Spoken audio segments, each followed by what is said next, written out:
Hello, hello, hello. Welcome to Royal Sussex Live. Welcome, one and all. Yep, we're done. Okay, let me bring up my slides. See how fast that was? If you would have blinked, you'd have missed it. Okay, slides are coming. Oh, by the way, I don't think we'll be here more than an hour. Okay, and we're ready to rock and roll. Let me see who was here first. Uh, Lydia Washington. Uh-oh, somebody's going to be dozing off in church tomorrow. Let me see. Tamara Walters, thank you so much for being here. Rodney Jackson, hello, thank you. The Sussex Spotlight, TMCD. Okay, Ingrid Soers, Emerald Derrick, and a host of friends and others. By the way, if you guys would like to have a membership to Royal Sussex, it starts at the low, low price of just $4.99. That's right, $4.99 goes a long way to help support this channel. And for that, you get, and then there's the, well, anyway, it goes a long way to help support this channel. And, uh, okay, there you go. All right, I took that. See what I just did there? That was getting on my nerves. Now, there is a way that I can have that there temporarily, but let's say we get rid of it for a while. I think we all know where we are, right? Right.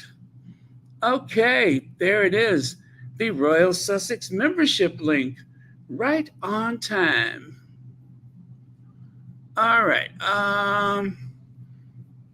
Okay.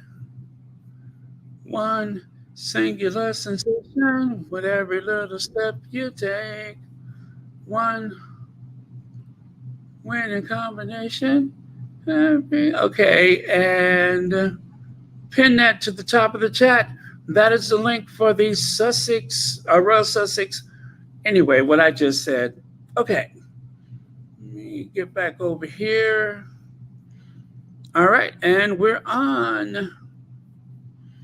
Okay, BeeHive or Swifty, you decide. Um, well, let's just get into it. So, before we do that, take a look at little Lizzie. Take a look at little Lizzie. Can you believe it? It's like she never left. It's like she never left. And I am going to predict today that little Lizzie shall be queen. I don't know how. I don't know how, but I just think that those kids are going to say, you know what? You have it. You have it. I'm just not that into it. So don't be surprised if little Lizzie turns into another big Lizzie. I think that is one of her names, right? And when she has her, what do they call it? The Regno name, the one that they rule with. You know, they can change their names like the Pope. Queen Elizabeth III. Huh. That would be interesting.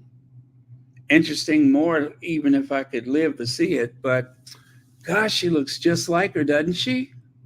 That is creepy. That is creepy. And yes, as you just said, royals taking selfies. Now, they said that that was not kosher, that royals don't do selfies. And they didn't want Meghan doing a selfie and so on and so forth. Why is Meghan always hugging people? Well, it was the same thing they said about Princess Diana. She hugs people way too much. She's always touching people. They're always touching her. And even worse, she allows it. Well, there you see Taylor Swift with her Swifty family behind her there. There's Willie, George, and Charlotte. They didn't bring the other one with them, Louis, but it is a very sweet photo. You got to admit, it's a very sweet photo. And what I found hilarious, look at this. There's an artist, and I don't know who gets credit for this, but as they say, I paint what I see, right? I paint what I see. Well, how is it Taylor Swift has that soft face with the big blonde bangs, and of course, little Charlotte and George looking every bit the young man he is? And look at that creature from the Black Lagoon. Look at the Loch Ness Willie. Look at him. What is that? What is that? Wrinkled forehead, creases and dark spots, and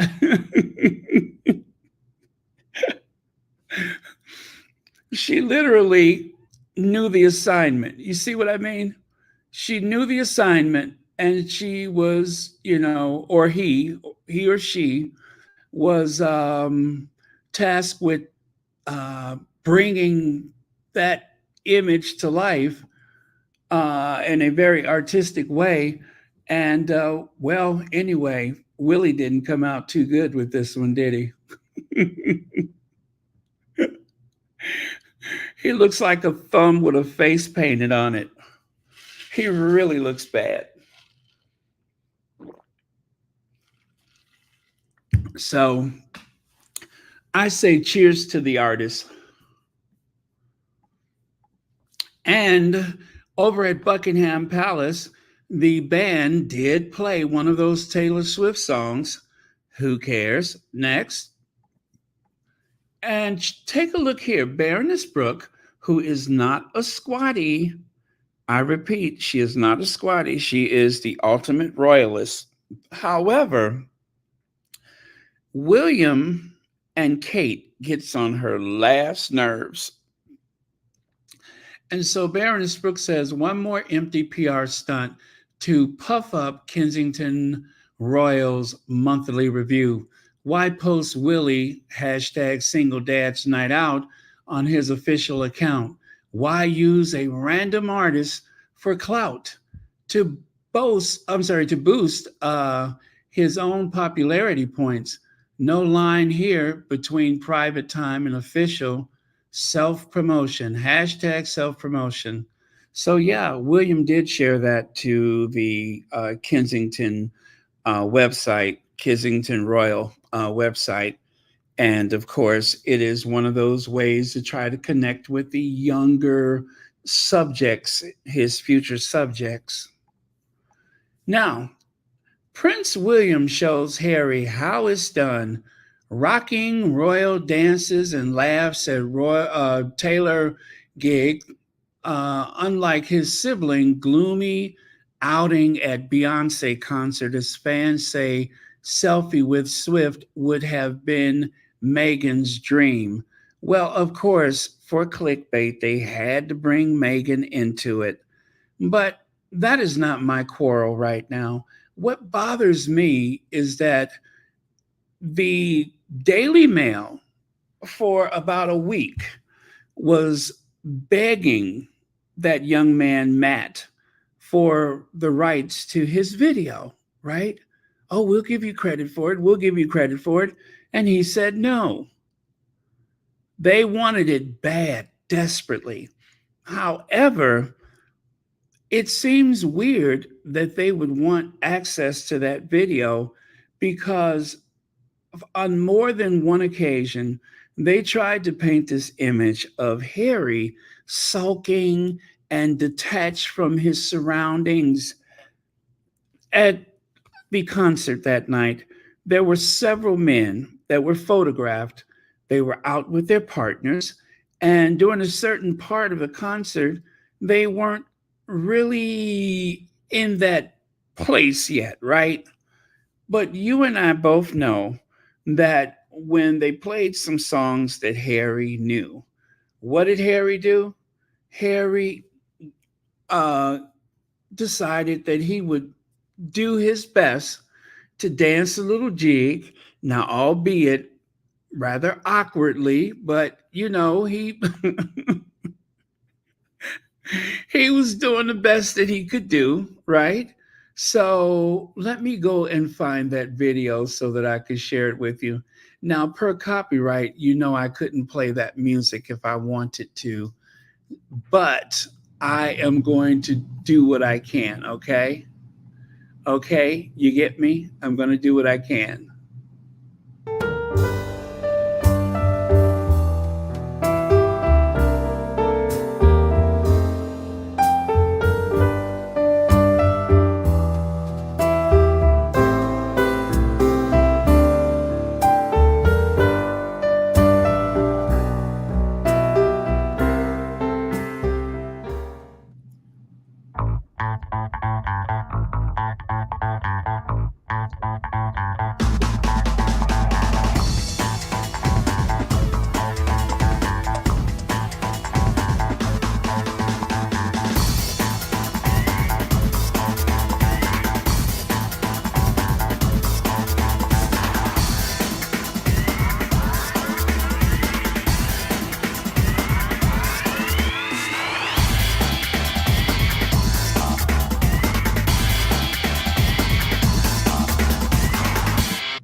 Okay, so as you can see, there was fun to be had by all.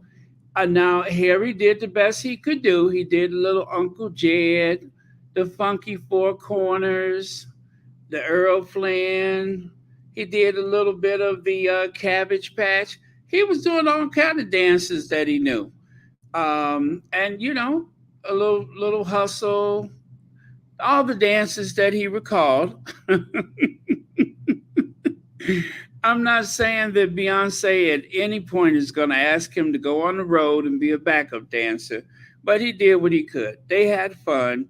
And yes, there's this narrative going around that Harry, he was doing the spank and a little pop locking and stuff.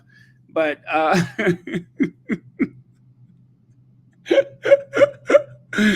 he was doing what he could, right? And so they have been trying to pull this crap again about Harry don't know how to have fun and couldn't loosen up, and nobody, what do you call it? Even though all of them videos was out at the time last September of Harry and Meghan and Doria dancing and having fun, the Daily Mail is still trying to do the most by trying to portray Harry as glum and sad. And we all know that's not the truth. Harry was enjoying himself. There's Richard Eden, pleased to see Prince William enjoyed watching Taylor Swift in London more than Prince Harry appeared to enjoy Beyonce in Los Angeles. That is a lie. That is a lie. And as you can see there, I Am Sage says, just going to leave these pictures of Harry and Meghan looking loved up right here for you to see and cry over. I don't recall the last time William and Kate touched each other like this. I wonder why you can't even say something nice about Willie without bringing Harry into it. Hello. Hello. How come you can't say something nice about Willie without bringing Harry into it? Baby Sis Doll says, William said, used the taser. Now, I know that song. Thank you so much, Baby Sis Dolls. Yes, they had to zap Willie with a taser to get him to move. But yeah, so there you have it. Just wanted to push back. And also, I realized that we didn't see William or Kate communicating at all with Beyonce when she went over and had her concert. Do you guys realize that? They didn't take the kids to go see Beyonce. As a matter of fact, not even Willie and Kitty, you would think they would have had a date night or something like that, seeing that, there were so many VIPs and such at the Beyonce concert in London last year, but no Willie or Kitty. Swifties are dragging Egg, meaning William, on TikTok because his deranged minions, they felt, what is that? They felt Taylor should have. They felt Taylor should have bowed to the ancient breeders. Yes, there were some people who thought Taylor Swift committed a faux pas by refusing to bow or curtsy to William and his family. Now, I didn't see any video of them in the same space, so I don't know. But apparently, there are people who believe that William deserved deference from Taylor Swift. So I don't know if they know this, but Taylor Swift is an American. Huh? She's an American. She's not one of his father's subjects. Deborah Anderson, thank you so much for the super sticker. And thank you so much for being here tonight and or this morning. So apparently Beyonce, Queen Bee, and Princess Meghan have got on very well with one another. As a matter of fact, I think I understand why Willie and Kitty did not care to meet Beyonce because of this very touching moment that they had during the premiere of the Lion King. I believe it was the Lion King animated cartoon. I believe that that was the occasion. And Harry, it would appear, managed to broker a deal to get voiceover work for Meghan, which of course the money went to charity. But if I recall, he had said something to the effect of, give my wife a job, or I don't remember the exact words. But, and you know what? It happened. Harry is networking like crazy. Trust and believe both of them are networking because, after all, they are executive producers of their own production company known as Archwell Production. Anyway, so it was a great night for them. And I'm going to share you another reason. Yes, he was doing the stanky leg. He was doing the Uncle Jed, the stanky leg, and of course he was doing the Cabbage Patch.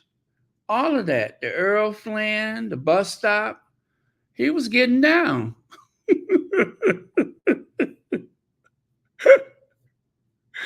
He was getting down, wasn't he? He was doing the Earl Flynn, the bus stop, the stanky leg. I was like, come on, Harry. Come on. Give it to him.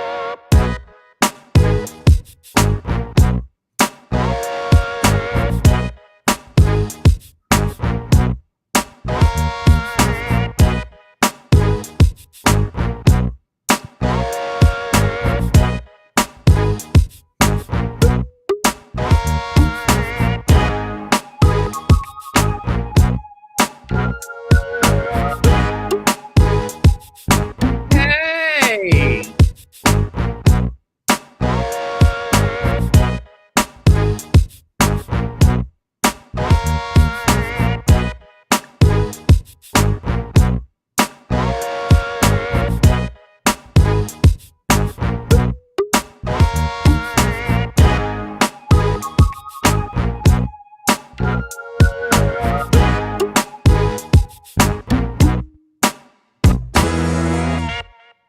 And of course, Doria Beyonce just texted.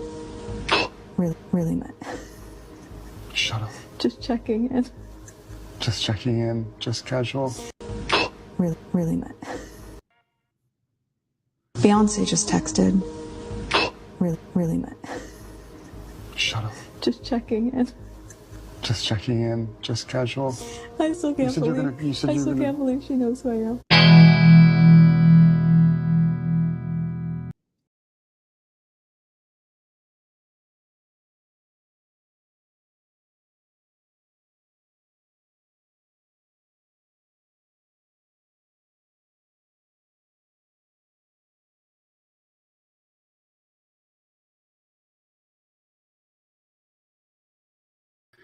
Do you know I just kicked myself out of here?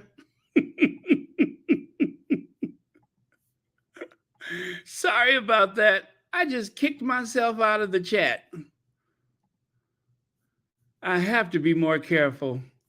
Elaine Parker, thank you so much for the super sticker. And thank you so much for being here tonight.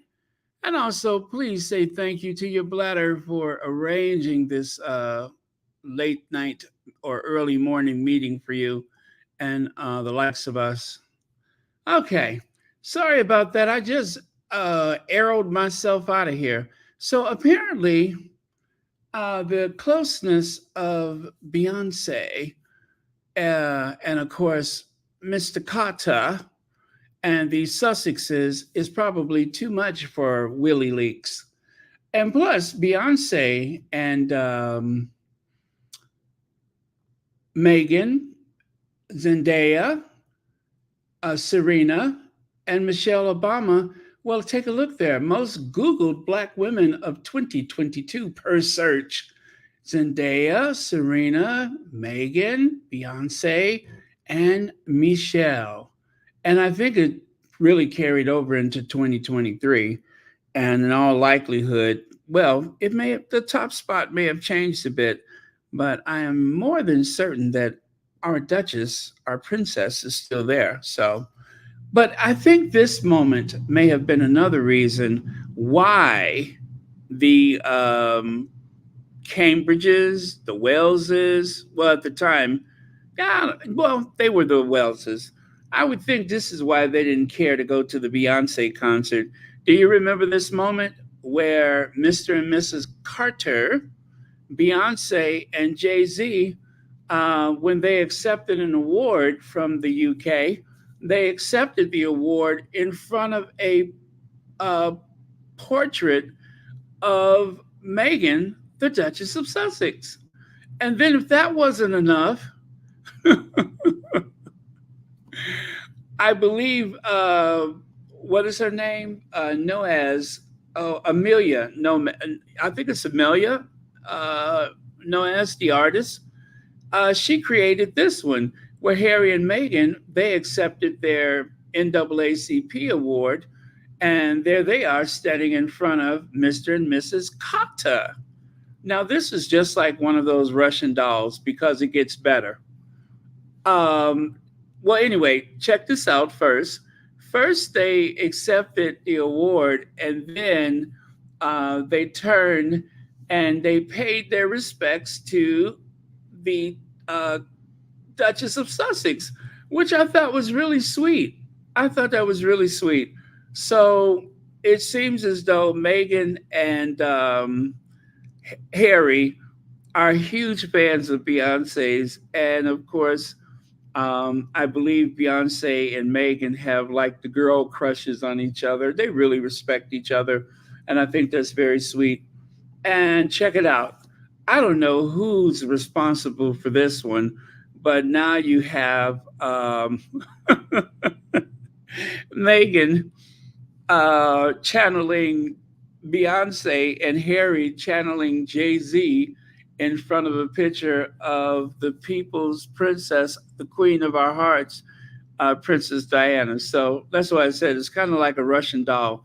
There seems to be one layer after the other. And of course, Beyonce just texted, shut up. That's what Harry said, shut up. But anyway, how cool is that? I am loving it. So this is why the Prince and Princess of Wales could not be bothered with the Beyonce concert.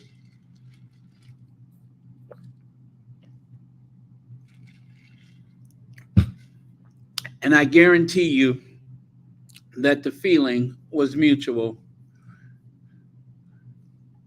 Now, let's get to these weirdos. Staying gone, staying gone, staying gone. So, I have found a soundbite that I want to play for you guys. And trust and believe this person put into words all of those things that I was trying to convey about the media landscape here in the United States. All of the things that I was trying to articulate, someone has done a fine job. So let's do a quick review. Has Jeff Bezos embraced the Rupert Murdoch model of leveraging sleaze for power? Have he? Have they? Will they? Won't they? Well, what's in question is the future of the Washington Post. The Washington Post is now run by a master of squalid tabloid journalism. So, of course, that big lump of flesh on the left side, that is none other than Rupert Murdoch. And then, of course, the guy on the right side, that is Jeff Bezos. And he is the brains and the power behind all things Amazon. Now, billionaires, secrets, Zagnats, Will Lewis, thirst for power. Well, anyway, um, there's that. And that the 52nd anniversary of the Watergate break-in was the other day. The 52nd anniversary. The Washington Post has canceled a splashy dinner it was planning to host at La Column d'Or. Uh, Lots of talk about this on the Croisset. Oh gosh, I know I'm butchering that. This was supposed to be the Will Lewis reintroduction to the ad community as CEO of the Post. And of course, they're referencing advertisements, sponsors to help make profitable the Washington Post.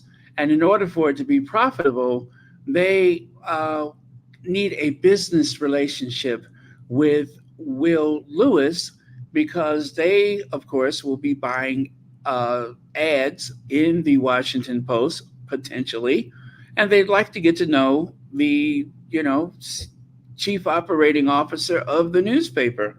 Well, who knows how long he's going to last? Um, okay, that was that on that slide. Now, over here, this is the little thing I want to play for you. But yes, you guys, someone has managed to put into words what I was trying to say the other day. And while I thought I did an okay job of it, there's always room for improvement. Always. So please stick around. The latest issue surrounds Robert Winnett, a British journalist who was to take over as the paper's top editor in November. Over the weekend, the Post and the New York Times published stories tying Winnett to multiple instances of using practices in the UK seen as unethical in this country, including fraudulently obtaining phone and other data. Today, the Post announced he is out. Winnett was handpicked by the paper's new publisher and CEO, William Lewis, who is also a British journalist and is also facing scrutiny and calls to resign. For more, we're joined by Margaret Sullivan, Executive Director for Columbia Journalism School's Newmark Center and a former columnist with the Post. To help our audience, I want to lay out what's been reported about Robert Winnett. He is a longtime investigative journalist. Now, the Post found a former source had written that Winnett helped cover up some clandestine activity, and the Post looked at his past stories and found that he may have used illegal means in his reporting as well. Now, Winnett has not responded publicly to these stories and allegations. As he is out and the publisher, his mentor, facing the same scrutiny, is still in, both of these men have long journalistic records. Are these transgressions enough to say they should not be leading the Post? Well, Lisa, I think what we see is a history of prominent journalism. I think some of the practices that they have used, both Winnett and Lewis, have been things that maybe they fly in the UK, but they actually run pretty counter to the ethics and standards of sort of big journalism in the United States. So these are things that the New York Times and the Washington Post would not do. For example, paying for a scoop. Working with a source who has stolen material. These kinds of things which have come out in recent days are just practices that, again, maybe they're kind of okay in tabloid journalism in the UK, but they really seem to us to be very dicey. This is a statement about journalism in the United States. but also the Washington Post. So, but I want to ask you, why does it matter to folks outside of the DC Beltway who is running the newsroom at the Washington Post? Well, the Washington Post is one of the most important news organizations in the nation and really in the world. So, and it has, as I think people may remember, a really strong history of holding powerful people and institutions accountable, most notably during the 1970s when it broke the Watergate story and helped to unseat a corrupt president in Richard Nixon. But even in many cases since then, the kind of journalism that the Washington Post does, the kind of investigative work it does, has been extremely important and has resonated through all of the media ecosystem and has made a difference in our country. So it's not just, one newsroom, who cares? It really goes far beyond that. We've seen billionaires have increasing influence directly on media. That includes Jeff Bezos, of course, the Amazon founder, owner of the Post. What does this say about his leadership there? He said he wanted an ethical paper, for the next kind of dawn of journalism. I think that Bezos has been a good owner for the Post. When he took over, when he bought the Post for a bargain price of $250 million back in 2013, Don Graham, who the Graham family had owned the Post for a long time, told him, the paper is going to scrutinize you and it's going to scrutinize Amazon, and you need to be okay with that. And Bezos has really done that. He has not interfered in the editorial product. He hasn't messed with the newsroom, and he has tolerated the Post's own reporting on him. And he's really celebrated the journalism at the Post and been a supportive and good owner. So now, the question is, which Washington Post does he want to be the owner of? The one that he bought, or something else that seems to be on the horizon right now? So the latest. Okay, so there you have it. It's everything that I tried to convey and a whole lot more. But again, tampering with some of these legacy newspapers, it would really undermine the democracy that we all love and appreciate. So leave it alone. Jeff Bezos may have purchased the Washington Post, but he also has purchased a history of amazing journalism that has brought down a president, among other things. Also, the Washington Post had a huge impact on ending the Vietnam War. If there were not these journalists that were pushing for things, like as someone was saying, the Lacks, what was her first name? Henrietta Lacks. How would the family had known how much profit, how much research has been accomplished because of her genes? Those genes that just will not die. Henrietta Lacks has saved possibly millions of lives because of the research that has been made possible. They have even sent her genes in outer space to help find cures, to help study the human anatomy. And the family has received little or nothing for it. And this had went on for years. And if it wasn't for a journalist pushing and pushing and pushing to get the story, no matter what, then the family would have, been abused by the system even longer than they already have been. Because remember, there were many people that would come to the family asking for samples of their blood, asking for samples of their DNA, so that somehow they can better understand Henrietta Lacks' genes. So, and I don't believe they were compensated for most of this intrusion in their lives. They were abused by the system. And all of that was made public because of the tenacity of one of the journalists who just would not let it go. So that is why this is so important. And that is why so many people are fighting for the Washington Post. That's why they're fighting.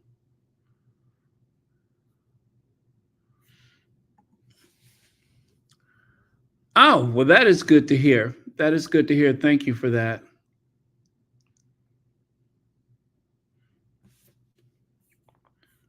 Okay, let's keep moving. And thank you so much, everyone, for listening to that. So, that vicious bowl of jello that you see in front of you, oh, you guys, here we go again. Meghan's the one I want to hear from on my birthday, but here's why I know she won't call. Just weeks from his 80th, a forlorn Thomas Markle sees no hope of a reconciliation with his daughter. Gee, I wonder why, you abusive tub of lard. I wonder why. Was it because you allegedly were bought and paid for by someone associated with the tabloid media in an attempt to allegedly block Meghan's wedding to Prince Harry? Allegedly. Is that why? Because there are some people who are of the opinion that Thomas Markle was a saboteur. He was recruited to sabotage the Sussex wedding. Now, the word sabotage, I believe that is a French word that derives from sabot, which is the wooden shoes that they used to wear. And because of some abusive practices by the employer of some factory, they would, when negotiations broke down, they took their wooden shoes and they threw them into the gear or mechanism of that big wooden wheel. And that word sabotage comes from that single act of defiance. And so just look at Thomas and picture a big, gigantic wooden shoe. Just picture him as a big, gigantic wooden shoe. Now, it really did not surprise me. I said, who the hell wrote this article? And of course, there's Thomas Markle with that awkward knee of his as he, see how janky his knee looks when he steps off the, what do you call it? That curve, I guess, that curve. He steps from the curve. And anyway, it's very awkward. I mean, it just reminds me of a Yeti. It's just so bizarre. You know what I mean? And there he is at his Rosa Cita, wherever he lives, a condominium in Mexico, of all places. I mean, there's nothing wrong with living in Mexico, of course, but it seems as though this lighting director from California couldn't cut it in the U.S., so he ran south of the border. Now, he's also allegedly made money from various sources. And as far as I know, he has not been paid for American television, but he certainly has been paid, I believe, allegedly, to appear on Australian television as well as British television. Yes, there seems to be money involved. Have you guys noticed that Samantha Markle, Thomas Markle Jr., have you noticed that about the only exposure that we've seen of them in the U.S. has come from the nastiest right-wing sources, or we've only ever seen or heard from them in a more broader, media here in the U.S. around the time of the wedding. And then after that, they disappeared. And again, it's because of the standards of American journalism that there is no place for that abusive, uh, and that's what this is. This is abusive on the part of the Daily Mail going after the Sussexes. They are going to use Thomas Markle for the next couple weeks to do a countdown to his birthday. Every day, they're going to come out with some way of saying that Meghan won't talk to her father. Meghan won't allow the kids to meet their grandfather, which, of course, those kids are in good company because he doesn't have a relationship with anybody else in the family except for Samantha, his co conspirator, and of course, that son of his, the one that has been saying all of those nasty, the language that his son has used to, I guess, uh, uh, well, he's kind of like grifting from his YouTube channel. And there are people that are sending him huge sums of money just so that he will abuse his sister. That's what it is. He's receiving huge sums of money to be abusive. The language that he uses to describe Meghan, even the tabloids said something about it. I mean, it's been awful. So Thomas Markle Jr., Thomas Markle Yeti, and of course Samantha, those are the main ones that seem to be making a lot of money, allegedly, from all of this talk about Meghan. I mean, it's just outrageous that they are accusing Meghan of pulling the family apart, and yet this despicable behavior that seems to go on and on for profit. I mean, I could not imagine they're making these television appearances for free. I don't think so. They're being paid. And the American media, just in general, does not work that way. And of course, I think the root of this is because there may have been a possible alcoholic parent for Thomas Markle Sr., and of course, a very, shall we say, what is the word I'm looking for? Sociopath uh, mother. Yes, an alcoholic dad and a sociopathic mother. And you add the two of those together, and what do you get? Thomas Markle Sr. There is no way in the world that his parents are not the cast members from the Andy Griffith Show. I'm telling you. I don't ask me how I know this because it wasn't easy to get this information. But Otis the Wino and Aunt B had a little rendezvous on the set of the Andy Griffith Show. And 9 months later, that beast of a lighting director came sliding on out. So it all makes sense because I do believe Aunt B is a sociopath. Behind those steely blue eyes is someone who would throw rope to a lynch mob. So, oh, Andy, Andy, oh, Andy, oh, Andy.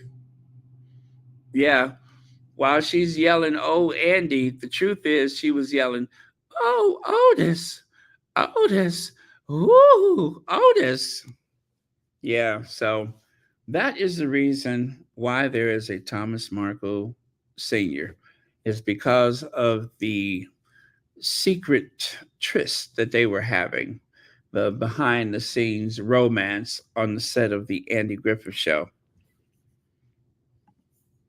And of course, the Duke of Rosarito, Thomas Markle, who managed to take 30 pieces of silver to trash his own daughter. That's all it took for him to go after His own daughter was 30 pieces of silver. By the way, you guys, please don't forget to hit the like button and do subscribe to Royal Sussex. Hit that like button and subscribe to Royal Sussex. And there is the evidence that I was talking about there. Thomas Markle, part man, part Yeti. Part man, part Yeti. And you can tell that there's that Yeti gene. It's recessive, but you can tell that there's that Yeti gene because of that very awkward way that he steps from the curb. Chef Sandy Love says, hello, Baron, our amazing moderators and our squatty family. Thank you for the good work and commitment. We love you. Well, thank you. Hugs to you as well, Chef Sandy Love. And thank you for being a member for a whopping 22 months. That is fantastic. Now, Meghan's the one I want to hear from on my birthday. But here's why I know she won't call. Just weeks from his 80th. Anyway, this is the same headline. But you know what I wanted to share with you? Take a look at the bottom left corner. Take a look there. Do you see that name?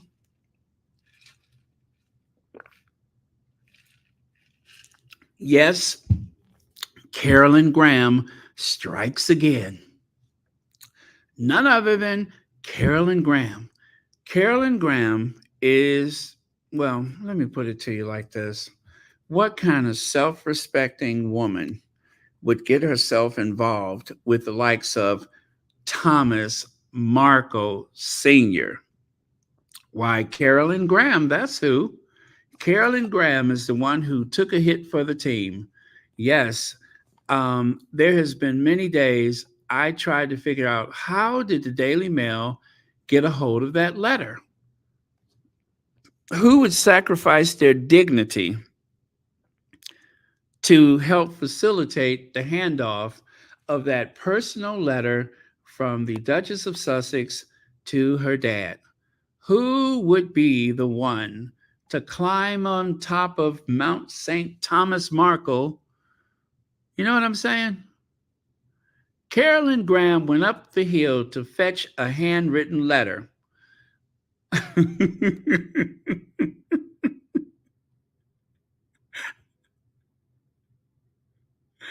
So, somebody climbed up that hill, figuratively speaking, of course, maybe. Yes, someone had to scale up that wall of a mound of flesh and retrieve that letter. Now, I don't know for sure it was Carolyn, but the big coincidence is that Carolyn Graham somehow found herself neighbors with Thomas Markle Sr. And next thing you know, that letter was being run in the Daily Mail. The only thing is that letter was not complete. They only ran the parts that they thought would be most humiliating to Meghan. And that is why there was a lawsuit, which, of course, the Duchess of Sussex won. Kat Harlem says, I remember Thomas Markle Sr.'s mother's neighbor said Meghan and Doria were the only people who visited her for years. They didn't, Thomas Markle Jr. or Scammy. Oh, they didn't know that Thomas Markle Jr. or Scammy existed. Well, Kat Harlem, that's the thing, is that nobody bothered with Thomas Markle Sr. for a very long time until all of this wedding stuff. And who showed up but two big opportunists, his other two children. They just kind of showed up looking for a way. Actually, I don't know that Samantha has ever been to Mexico. I really don't know. I don't know under what circumstances they actually came together in one room, but she has been operating with this idea that she's trying to bring the family back together. And essentially, you have the two siblings and her father, and it appears, I'm going to say it appears as though they have made tens of thousands of dollars because of Meghan's relationship with Harry. It seems as though it was like awakening some sinister life force that has been lying dormant. Like cicadas, they emerge from the ground to make a lot of noise and to litter the streets with their own flesh. And that appears to be what the Markles have been up to. And so do not be fooled, because Samantha, it has been said, it has been alleged that she doesn't have a relationship with her own birth daughter. And of course, we've all seen that video where Thomas Markle's first wife, I believe it was, and which would be the grandmother of Samantha's daughter, and both of them had plenty to say about Samantha and her, so-called need to bring the family back together. It seems as though she is the one who has been estranged from the family, not Meghan. It appears that she has been estranged from the family. And also, it would appear that nobody with good sense wants to be around Thomas Markle Sr. Now, remember, I just said nobody with good sense wants to be around Thomas Markle Sr. But if you follow that logic, then of course, when I say no one with good sense, there is a fool, a buffoon, who found himself right there along with his dad. Remember, no one with good sense. Thomas, I wanted to ask you about these vile individuals who refer to themselves as the Sussex Squad. So I come to my dad's house and start going through it, and I look on YouTube, and my God, I see the Sussex Squad and the Royal Sussex page on YouTube and the things they post, and that's where I found that disgusting video making fun of my father just because he's going to the Jubilee. I mean, and if you look on the Royal Sussex page on YouTube, you're going to see exactly whose it is. It's definitely Meghan Markle. And if it's not her personally, she's definitely paying somebody to do it.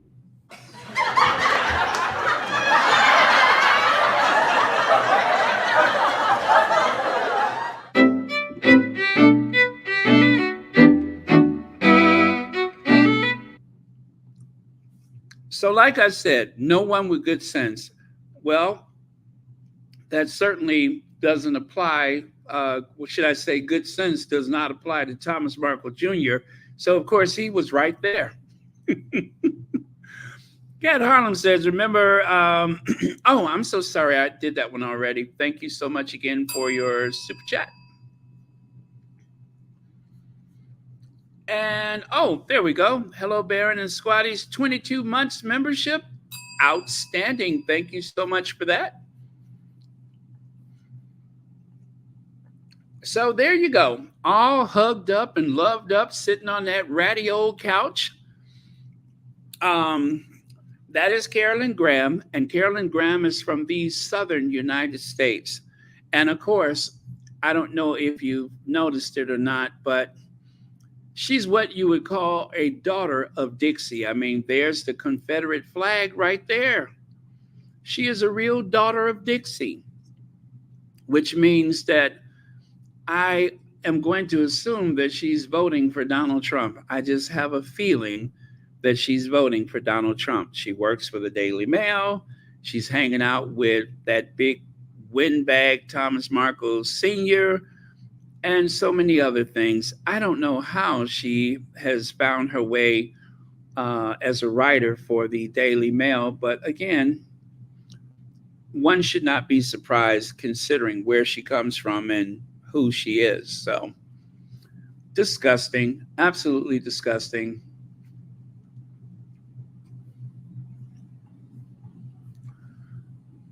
Yep. I mean, look at him. Look at him.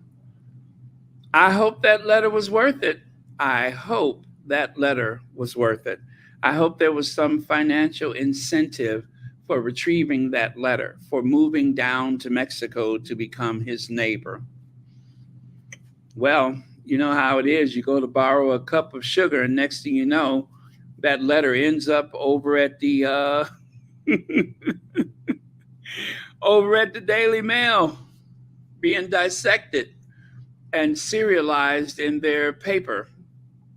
Now, William had the year from hell. Friends say now they tell Richard Kay how he's supporting Kate and the king through cancer and say he's turned the page on Harry. Well, all I can say is promise. Is that a promise? Do you promise that he's moving on from Harry? Because I find it hard to believe. I have a feeling that this one sided war against all things Harry and Meghan is not over yet. I hope it is.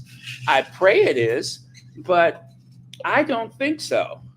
I don't think so. William is obsessed with Harry and Meghan. He is angry because Harry is living his best life and it's not within the shadow of Kensington Palace or the royal family at all. He is totally self sufficient. He is a homeowner in California in one of the poshest communities on the planet. He doesn't need William, and that seems to be more than William could take. Also, William is upset because Harry got away. Harry is not confined to that institution. William was depending on Harry to suffer the indignities of his position in the shadow of this menacing older brother, William. That is what he was hoping for. He just assumed. But Harry's gone, and now he's bitter. And somebody needs to say it. Bitter. Bitter, bitter, bitter. He's very bitter. Bitter, bitter, bitter. And somebody needed to say it. He's bitter. Now, take a look here. Derek Kobina. You may remember him from the Invictus Games in Dusseldorf. He's the one who was so instrumental in bringing Nigeria into the games. Well, look at here. I so love this project so much as it's going to change the lives of our wounded, injured, and sick soldiers and veterans in Nigeria. That is a scale-size mock-up, probably 1/25th the actual size. That's a mock-up of that veteran center in Nigeria. Isn't that beautiful?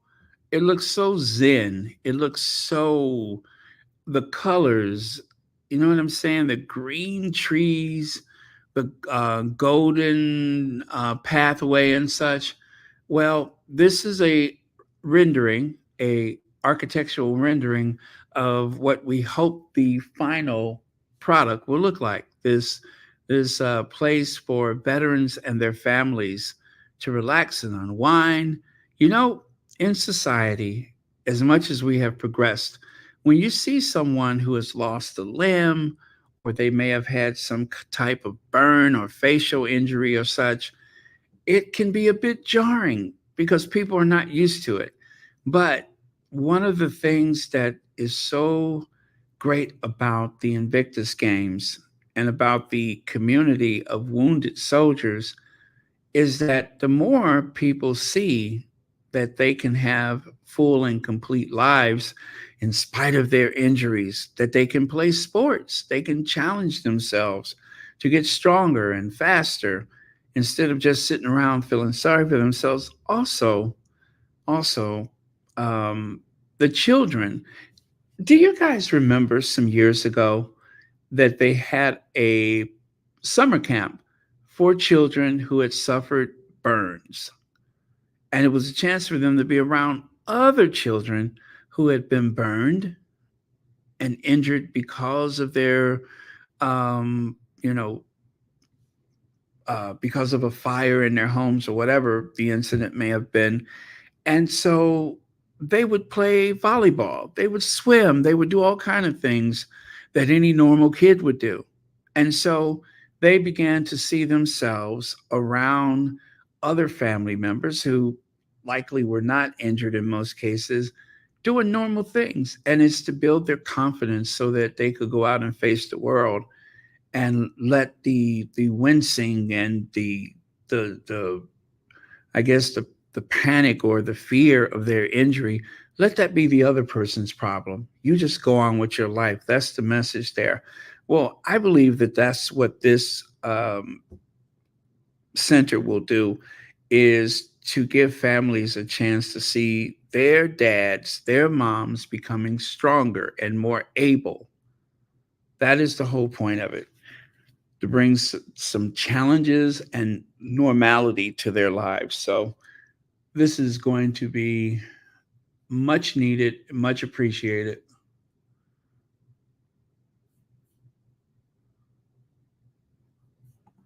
Let's see, that is going to be a spectacular facility. I can't wait to watch the royal family and the British press meltdown when it's completed. Yeah, because you know what?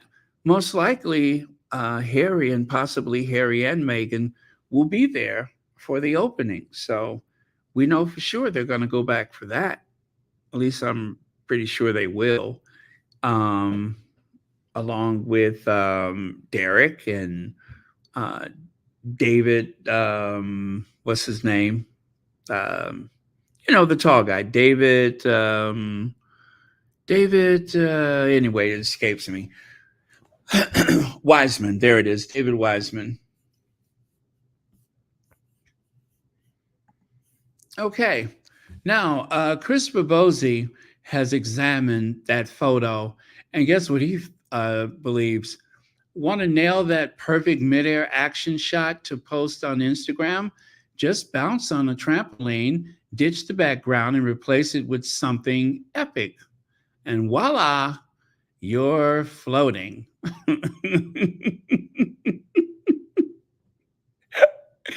Well, he's right. He's right. He's absolutely right. I mean, look at it.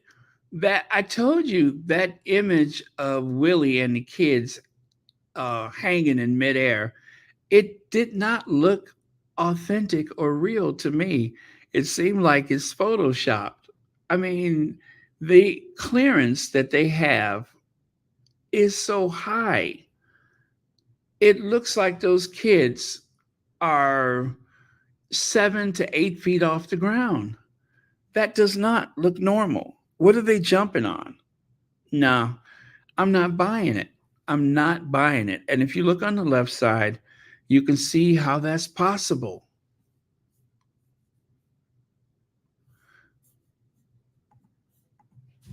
And then someone made a video on YouTube or Twitter, something like that. And there's some song about taking your family to Disney World. And they, added this to the video. It's quite funny, actually. And I can see exactly the point that they're trying to make. And Christopher Bosey had something to say about the Harry being bored or glum or whatever.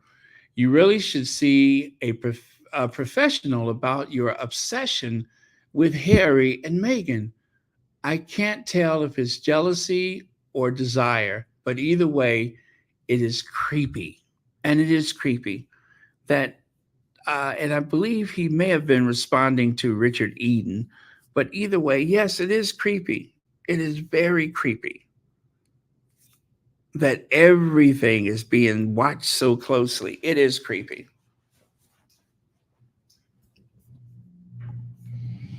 Carol Burnett, 91, reunites with Dick Van Dyke, 98, at her Hollywood handprint ceremony. Two of my favorite people in all of Hollywood, Dick Van Dyke, of course, of the Dick Van Dyke Show and many other things, as well as Carol Burnett. And who does not love the old variety show, The Carol Burnett Show, from Studio Center in Hollywood? It's The Carol Burnett Show. So anyway, love those guys. And it is a real testament to their longevity that they have done the work that they love, entertaining people, making people laugh. Speaking of laughing at people, the royal family will postpone public engagements that distract from election campaign, Buckingham Palace announced, only for them to have this big dramatic moment with Kitty coming back from just coming back. Now, popularity. According to the YouGov poll, most famous royal is Prince Harry. 100% of the people know Prince Harry. 97% of them knows Willie. 97% knows Andrew, the sick old man. And this is a UK poll, by the way. The Queen, 96%. Willie Leaks, 96%. But look a little further, and you can see Catherine is at 96%, and our Duchess is 94%. Sophie Wessex all the way down at the bottom. Now, if you go over here to millennials, well, if you ask the millennials, do you know Prince Harry? Again, it's 100%. The Queen, 99%. Willie, 99%. He's under the the Duke of York. That's interesting. Well, Meghan is number 7, and Catherine is number 9. Go figure. And Charles is right there in the middle. Now over here, most famous royalty. If you ask Gen X, they're going to say William, then Camilla, then Harry, and then Meghan. And Catherine is down at number 6. Now again, most famous royalty, not popular. If you look at the column next to the famous, you'll see the popularity score. Well, of course, Harry and Meghan, victims of this hate campaign, they're not doing so well, but Harry still scores higher. Now take a look at this one. According to men recognize Harry 100, followed by William, the Duke of York, Edward. Wait a minute. That's not right. Is Harry, Andrew, it's so small. Andrew, Harry, Charles, Andrew, Edward, William, 98? My goodness. Meghan's at number 7 when it comes to popularity amongst men, and Catherine is number 8. Now, according to women, 100 Prince Harry, followed by Camilla. And well, anyway, you can see those people there. Kate does better with UK women than Meghan does here. But again, this is the fame factor, not popularity, not how much you like that person. So, okay, just thought I would share that with you. But again, they're not doing so well in the polls. How popular are the royal family really? A new awkward poll has revealed all. Now, this is from April of 2023, and I've been trying to find another poll that takes into account the entire family, not the individuals, and I'm having trouble with that, finding anything that's new. I don't think they've taken, or should I say, I don't think they've shared anything.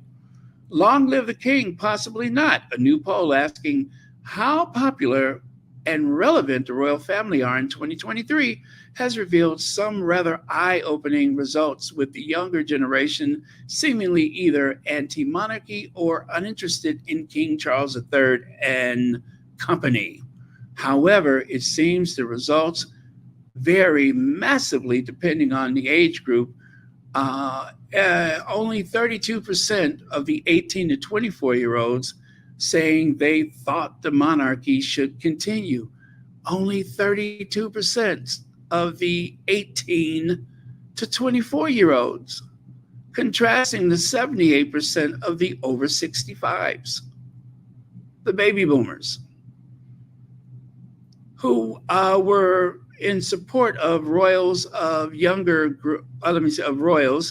Of younger group poll, 59% also added they felt the king was out of touch with the experiences of the general public. Rather, the monarchy's popularity did rise a smidgen, with those in the 25 to 49-year-old bracket, with 48% of this group saying they would like the monarchy to continue, but 50% still said they felt the king is out of touch with the struggles faced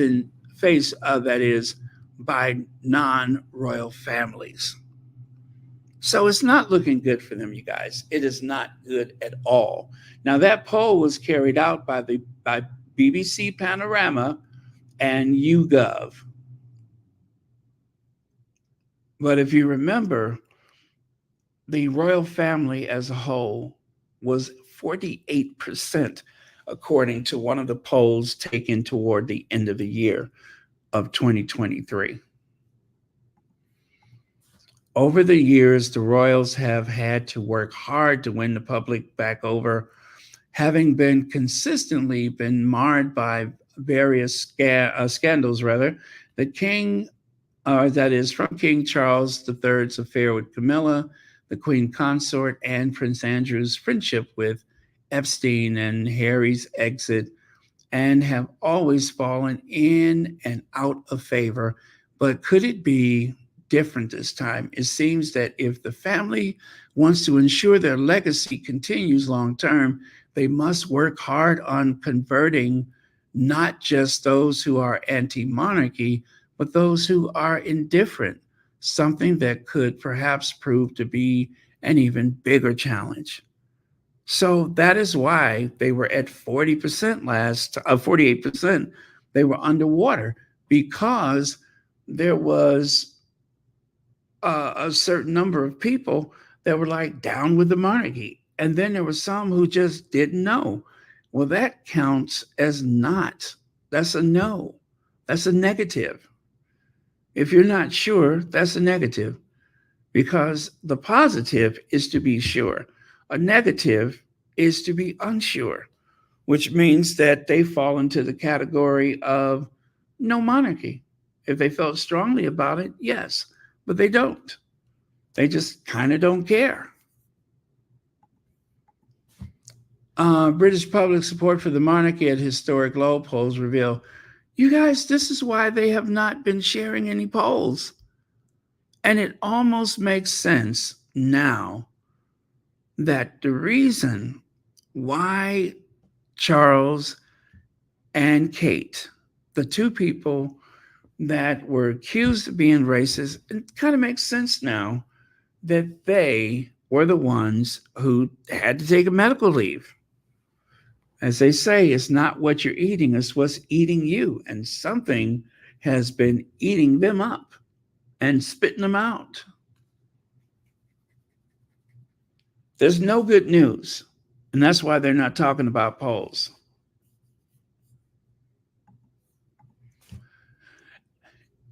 Did they all ignore? I mean, look at that. Look at these kids.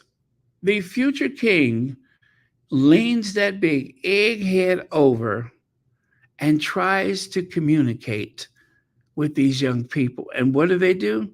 They turn away. They turn away. They don't want to hear what he has to say. They don't believe in him. They don't have enough respect or deference. They just turn their little heads. I could see if one child did it, but the whole group seems to be unfazed. The whole group seems to be unfazed. They want nothing to do with him.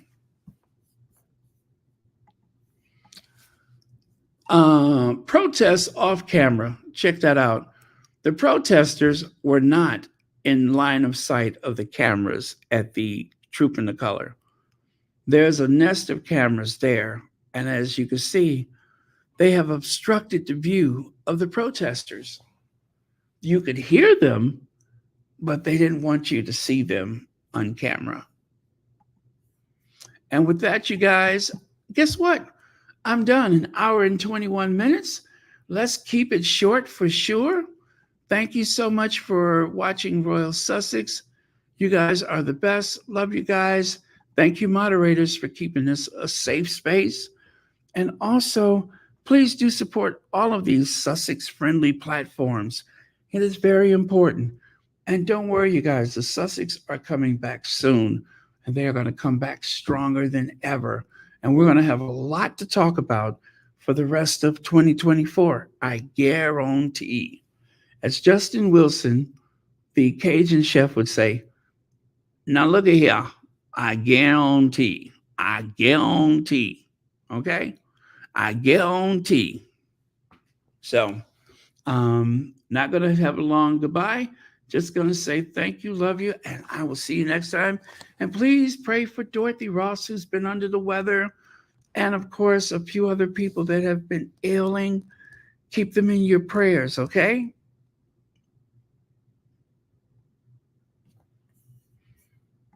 I hope that we could be together soon.